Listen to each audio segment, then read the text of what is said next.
Hi, I'm Peter Tragos, host of the Lawyer You Know podcast and YouTube channel.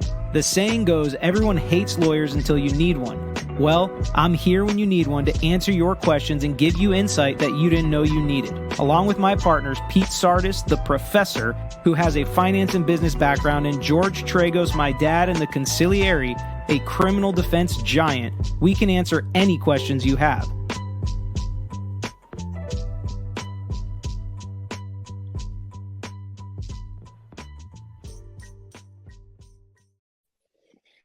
What's up, everybody? We're back at it here. It's Peter Tragos, the Lawyer You Know, and we're going to be looking at the bond hearing in the Alex Murdaugh case because things are happening, and it's actually very interesting. We're getting a little picture into what the defense and what the prosecution may think about this case, how confident they may be, and how quickly we may see things happen. There may be a theme here in the American justice system at this point where things may move a little more quickly after watching the video that hopefully most of you caught, which was the Twitter v. Elon Musk motion to expedite that process and have that trial get done within 90 days. Well, we may see something very similar here in the Alex Murdaugh case. So without further ado, hit the like button, subscribe to our page, and let's check out this video.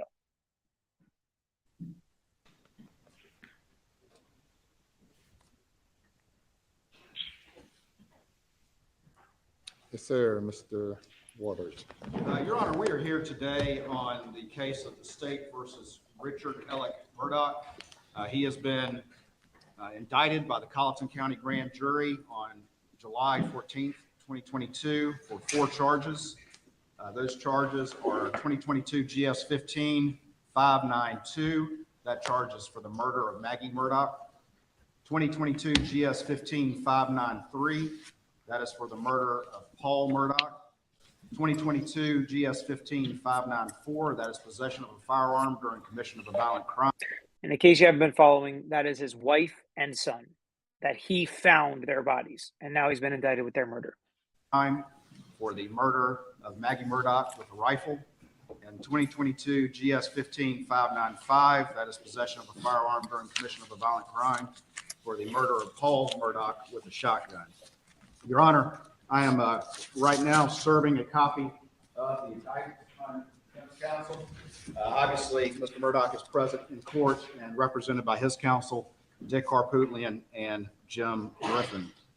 Your Honor, it's my understanding at this time that the defense would request a formal arraignment. So we need to conduct that procedure at this time, Your Honor. Yeah. Mr. Harpootlian, is that right? Yes, Your Honor.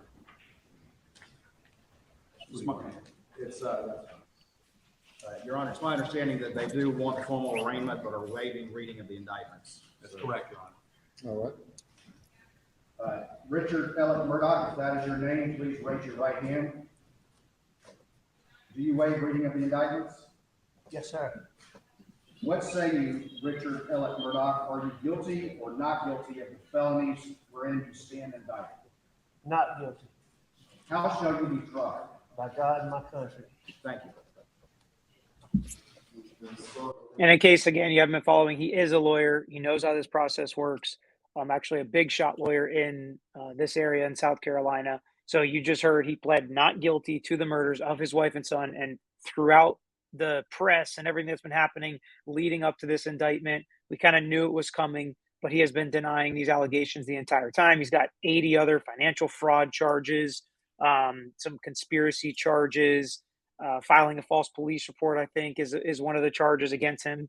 And he has kind of admitted some of that, but this he has stood against the entire time, saying he is not guilty. He did not do this. Thank you, Your Honor.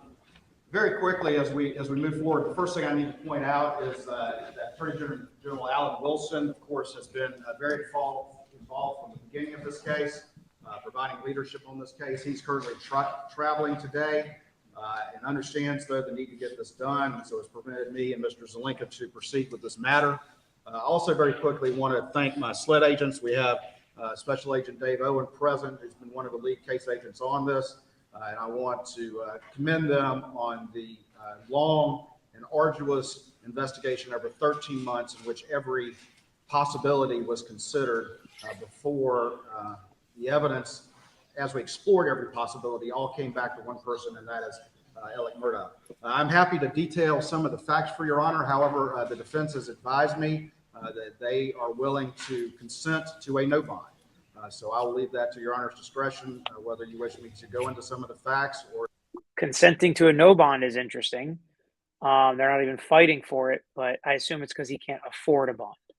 If that take care of that matter. Once we get through bond, I do know that the defense and the state wish to discuss a few motions at this time as well, Your Honor. Please report, John. Yes, sir. Mr. Harpootlian. Your Honor, we're consenting to no bond. He's already, as you know, already has a $7 million bond he can't make. The further So he already has bonds on the other cases. He can't make those bonds. He's already in, so no bond. discussion of the alleged facts in this case in an open courtroom, we think continues to run the risk of polluting the jury pool, which in a moment, I think we can talk about a speedy trial in this matter, which will occur in this courtroom. So we don't believe there's any reason to go any factual background. He's agreeing to no bond. And so we can move into the more procedural motions that we have. And I think we actually worked out an agreement on all the motions. So if we could do that, Your Honor. That's very unusual to work out an agreement on all the motions. We will see what that means. They are going to go for a speedy trial. They do not want to pollute the jury pool. It doesn't look like they're going to try to change venue. They're agreeing to this courtroom, he said, because you can think a high-profile case, but maybe he's got a lot of fans in the area because his family has a long history there. I think there's probably a lot of people that don't like him and that were clients of that firm that think they may have been taken advantage of or he stole from them. So I think it is risky, but I like the move by the defense attorneys. Every interview I've seen with this guy, and you can go back and watch my reactions to some of his interview, this lead defense attorney, he seems like he knows what he's doing. He seems like a very good attorney. This to me seems like a very smart, savvy move, because the more times that these facts are said in open court or written in an article, the worse it is for his client, and the more likely the jury pool is going to get poisoned. So I'm with him so far. All right. Yes, sir. So, Your Honor, thank you, portion to open. And Your Honor, very quickly, I'm going to just add that we have, of course, consulted with the victims in this matter. Our victim advocate is present, and some of the victims, as my understanding, are joining through the remote procedure. I just wanted to make sure that was on the record. Well, Your Honor, there's a few motions I know that Mr. Harpootlian and I have discussed. One of the first motions that has been discussed is a gag order. The state has no objection to a gag order. Mr. Harpootlian discussed it with me, and we do agree that that would be appropriate in this matter, given the amount of. We're seeing more of that too, and I think it's because of the Johnny Depp case. I really do. And the documentaries about social media and the effect it has on trial. So now we're seeing more cases where the lawyers are actually agreeing to a gag order. And remember when I told you there's a lot of our cases where the clients don't want their business out there. And if the other side doesn't either, and they don't want a lot of publicity on the case, they're going to do everything they can to limit that publicity. So as much as we want a public court system to be able to watch these trials and understand what happens as the general public, I think we may see more of this to try to combat the growing trend of cameras and microphones in the courtroom. Media attention. This case, as I've been saying all along at various bond hearings along the way, needs to be tried in the courtroom, and so the state has no objection to that. Your Honor, in addition to that, I believe we have an agreement that all discovery material furnished to us will be, even though this is not a statewide grand jury case, be subject to a confidentiality order, the same confidentiality order that they use in statewide grand jury cases. Am I correct about that? Well, yes, Your Honor. And another aspect, while that would be appropriate, is much of the information that's been gathered in the statewide grand jury case, all of the 81 allegations of white-collar fraud and other crimes, drugs and the like that's been gathered against Mr. Murdaugh over the course of that long investigation. A lot of that provides the background and the motive for what happened on June 7th, 2021. So that evidence blends together, and it would be appropriate for there to be a global protective order protecting everything related to this case. Secondly, Meaning a lot of that will, again, be out of the public eye. So there's going to be a lot of documents we can't see because of these motions that they're agreeing to. we propose that all motions in this matter, either filed by the state or by us, be sealed and subject to a motion by either party to unseal it. But that rather than, again, I mean, we're put in a position of filing a motion on discovery to discuss what we've been given and what we haven't been given. And again, this is going to force us to disclose matters to the general public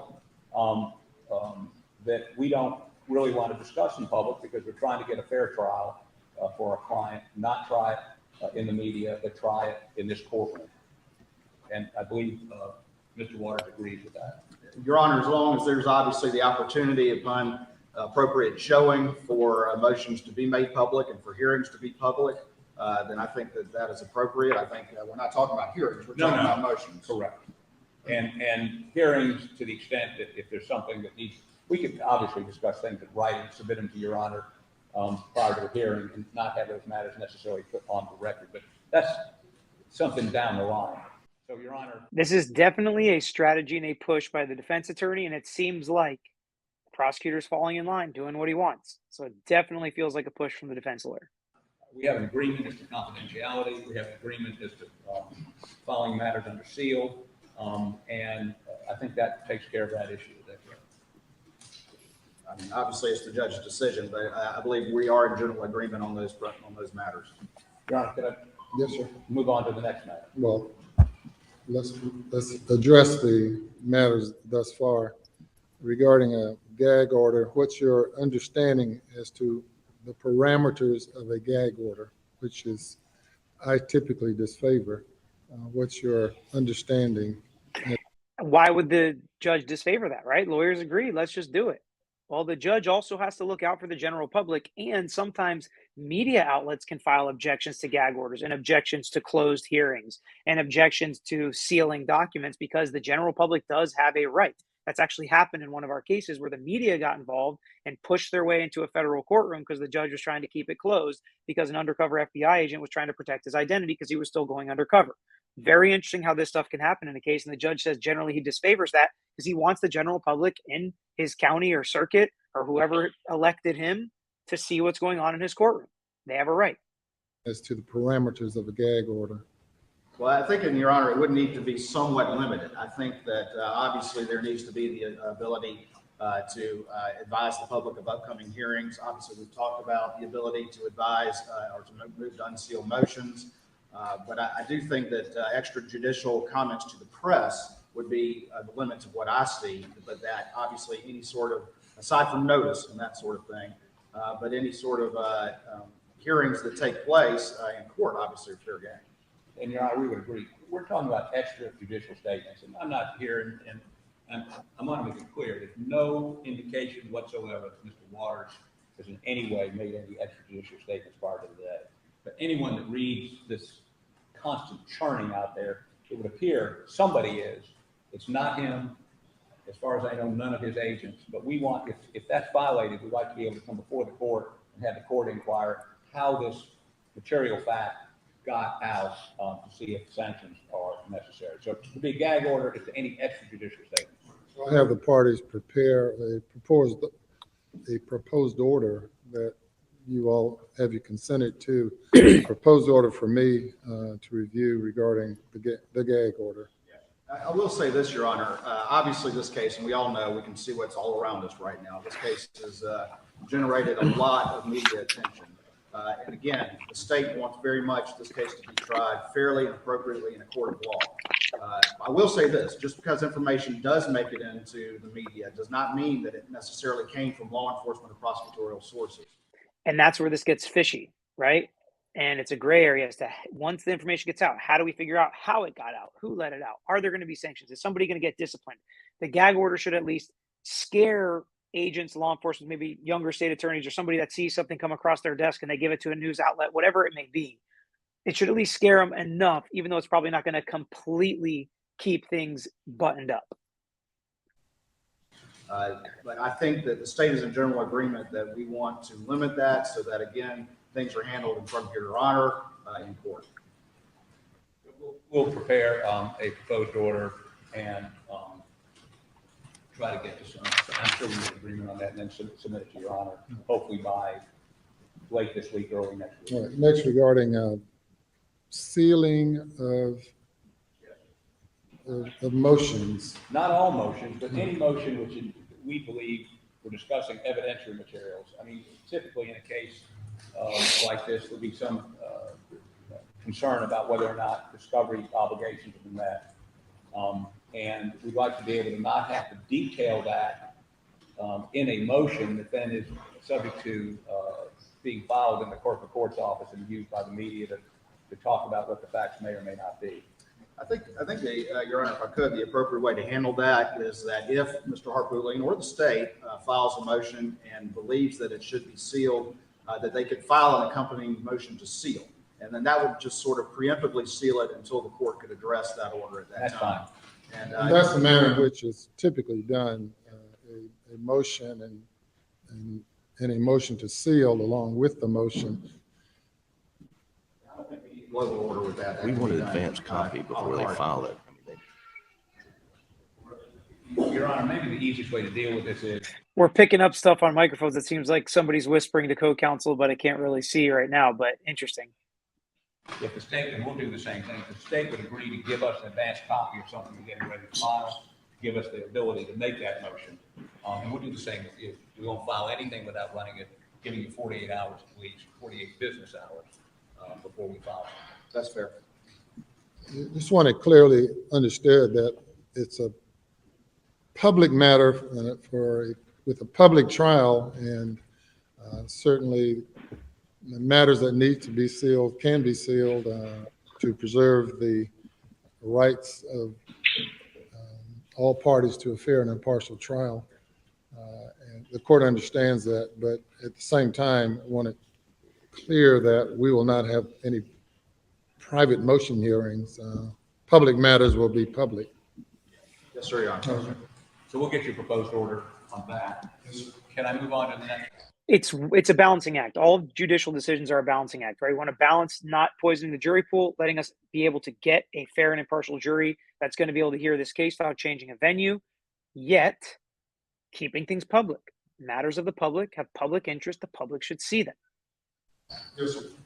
And that is, we filed a motion for speedy trial. We note that there are two terms here, one in October and one in November.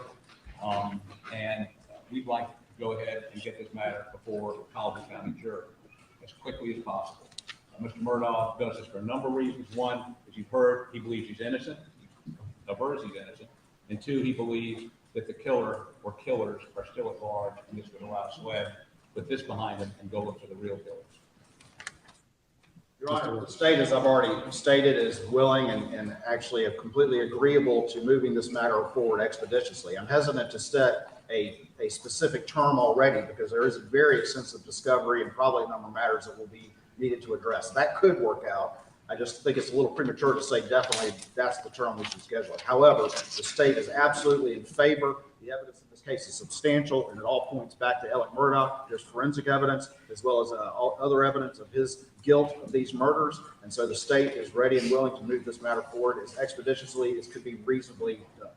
And Your Honor, So usually when the defense demands speedy, it means they're confident. They don't think the state's got enough, but the state wants to make everybody know in this open hearing that they've got plenty of evidence at all points to Murdaugh. We are ready to go. Let's move this as quickly as possible. And then the defense lawyers handed a note. What's it say? Honor, we understand that it's Mr. Waters' belief that the substantial evidence, both forensic and otherwise.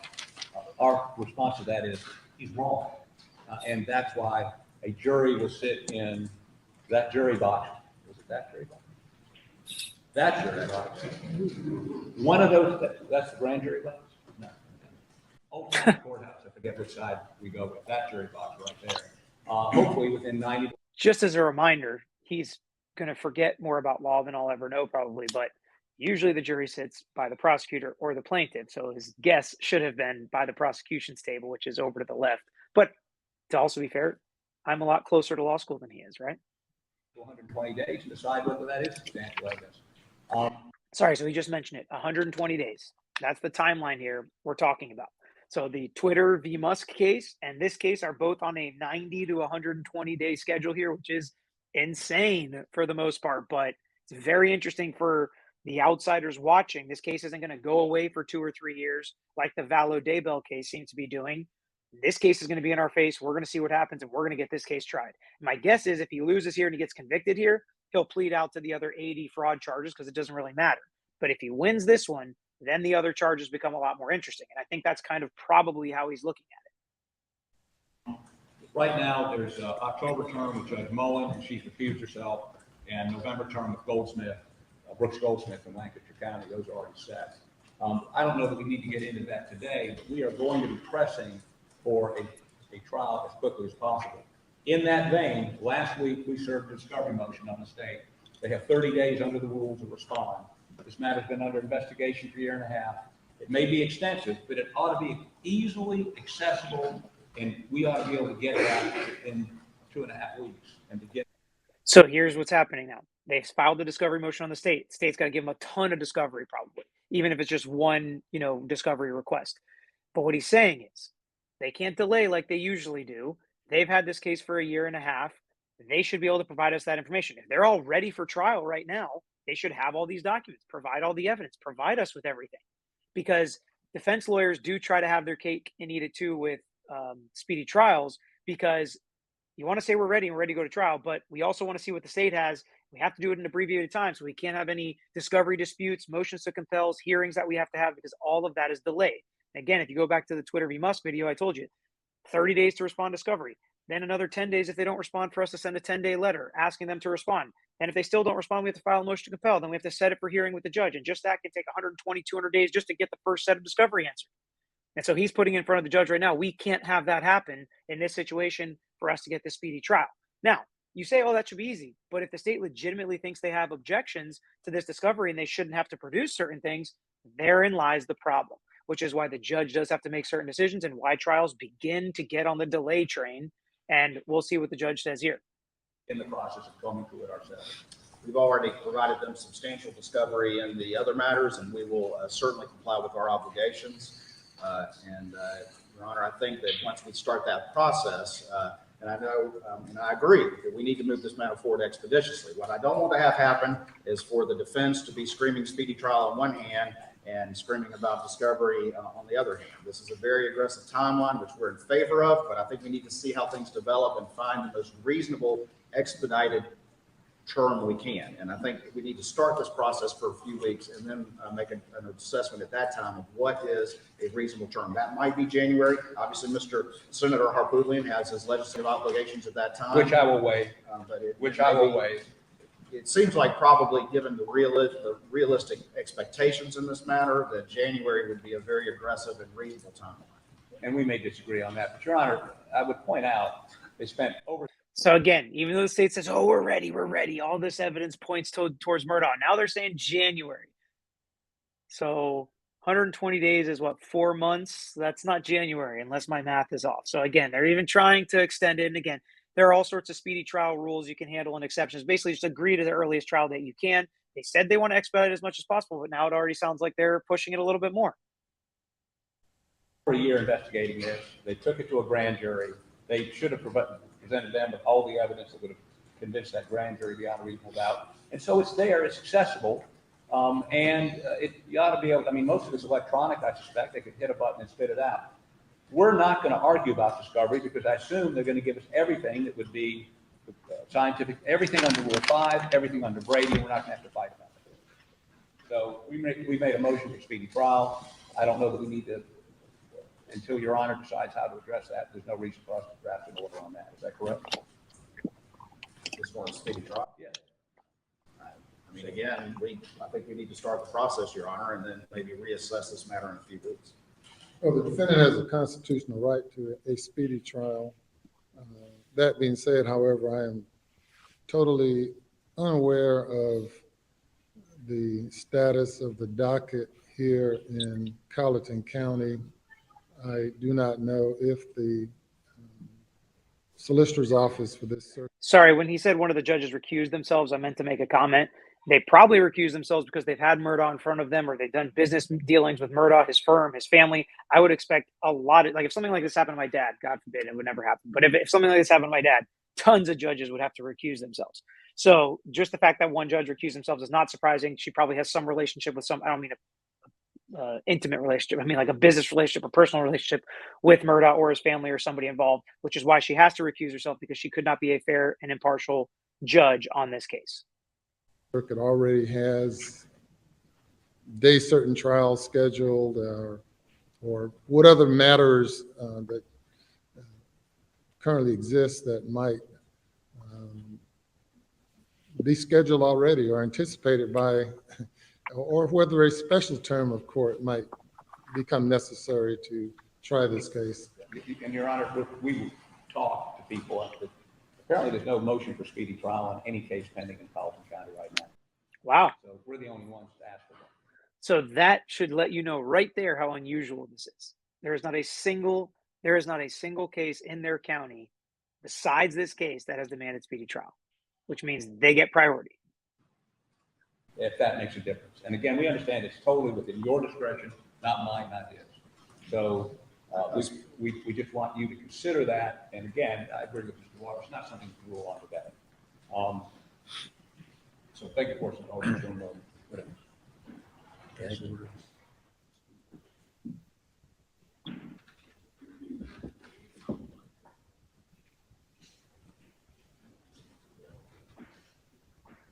Mr. Waters.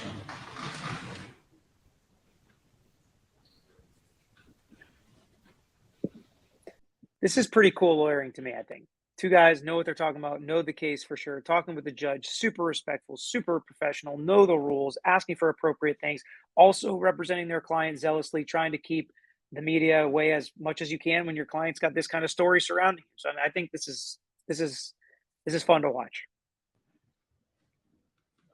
Again, not the facts and circumstances, they're horrible. I just mean the lawyering.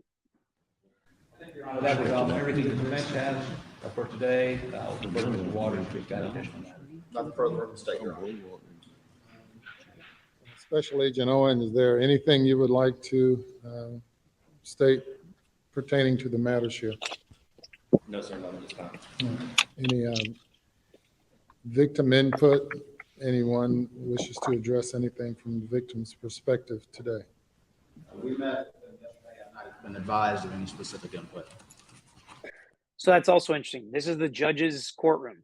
And even though the two lawyers didn't seem like they wanted anybody else to say anything, the judge is like, Special Agent, you got anything to say? Victims, you guys have anything to say? Anybody involved in the case have anything to say? Because I'm allowing it, and I'm allowed to allow it because I'm the judge and I make the rules. So that's cool too. Good judging. Anything further then? No, Your Honor, not for the defendant. None from the state, Your Honor. All right, the bond will therefore be denied, and matters discussed this morning will be addressed in written orders where necessary. Thank you, Your Honor. All right, thank you all. So what that means is you guys give me the order. If I'm cool with the order, I'll sign off on it. Everybody agrees to no bond, so I'll go ahead and rule on no bond. Pretty easy job for the judge this morning when the two lawyers can agree to just about everything. I'm very interested in watching this because it seems like we're going to have good lawyering, a good judge. I don't know if this is the judge that's going to stay on it, of course, because this is early in the case and it could get kicked, especially because they're trying to force a trial as quickly as possible. But I'm looking forward to it. Seeing some experienced, good lawyers take this case. Let me know what you guys think. Let me know what you think of the gag order, the sealed documents, the confidentiality, and of course, the speedy trial. Let me know what you think in the comments. If you have any questions, I'll be sure to hit them. But thanks for being with us. Until next time. Thanks for watching this episode of The Lawyer You Know. If you like this content, please share it with your friends. Make sure you subscribe to our page and like our videos. If you want some interaction, get in the comments and we'll be sure to get back to you. If you want to know any more information about our firm or this page, you can find out in the description or visit tragoslaw.com. We post multiple times throughout the week, so make sure you hit that bell so you can get the notification and not miss out on the next episode.